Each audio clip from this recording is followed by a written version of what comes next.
This video is going to be all about anthropogenic microplastic pollution. But before that, I want to show you all another video.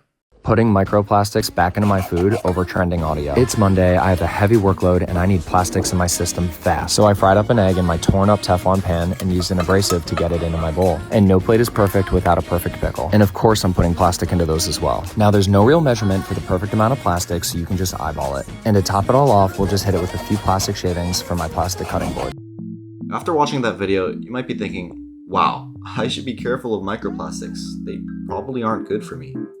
And you'd be absolutely right, but even if you didn't, it doesn't really matter. You see, microplastics are everywhere. They're in our curtains, clothes, packaging, beds, you name it. Even babies are in on the trend through plastic-lined baby bottles. Microplastics are in every corner of the earth, from right here in Cali to the most remote mountains in Antarctica, and even the deepest trenches of the ocean. So, what are microplastics? Basically, it's just a piece of plastic that's smaller than 5 millimeters. That's roughly the size of a sesame seed. Except instead of going on a bagel, it goes in the ocean, then in a fish, and then in you. Where do they come from? Well, 35% come from synthetic clothes, so every time you wash your polyester hoodie, it sheds thousands of tiny plastic fibers into the water. Your laundry is literally polluting the ocean. 28% come from tires. Every time a car breaks, little bits of rubber fly off and eventually wash into rivers, so that's also bad. And then there's the plastic that just gets old and falls apart. A plastic bag in the ocean doesn't disappear. It just gets smaller and smaller until it's microplastic sized and impossible to clean up. Now, in 1950, the world made about 2 million tons of plastic per year. By 2019, we were making 460 million tons. That's a 22,900% increase in less than a human lifetime. So why did plastic take over so fast? Like a lot of things, the answer is money. Plastic is a byproduct of oil production. When oil companies refine petroleum, they're left with all these chemical leftovers. And rather than dealing with them, someone in the 1950s had a genius idea. Let's just make stuff out of it and sell it for even more cash. To be fair, plastic is genuinely useful. It keeps food fresh, it's in medical equipment, and it's lightweight. But the scale at which we adopted it had a lot to do with the fact that it was a conveniently profitable thing to do with oil industry leftovers. And the problem is what happens after. More specifically, what doesn't happen. As of 2015, of all plastic ever made in human history, 9% has been recycled. Only 9%.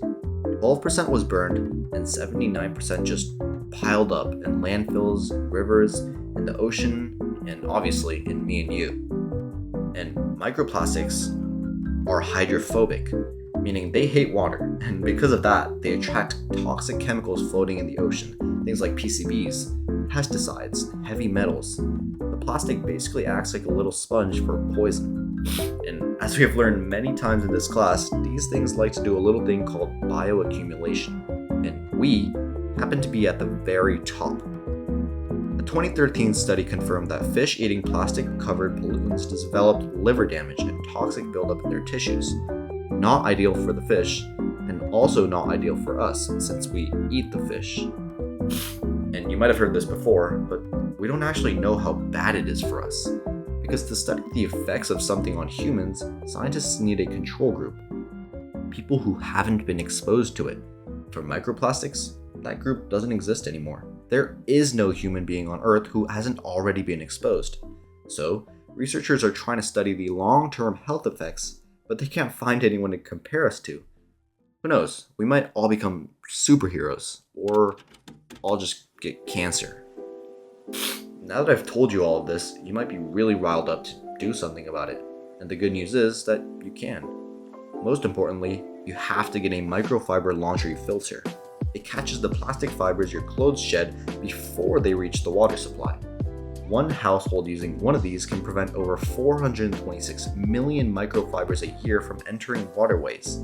If 100 households use them, that's 42 billion microfibers stopped. It only costs like $30. That's the equivalent of 6 Arby's slow roasted beef and cheddar sandwiches. But it can't just be the consumers creating change, and thankfully it isn't. California passed a law requiring all packaging to be recyclable or compostable by 2032, which is a start. And in 2022, 175 nations agreed to negotiate a global plastics treaty. Unfortunately, they've been arguing ever since about whether to actually limit plastic production or just pretend recycling is going to save us. A real solution needs to cut production at the source, ban microplastics being added to products intentionally, and make plastic producers financially responsible for their waste. Who knows? That may be in the near future.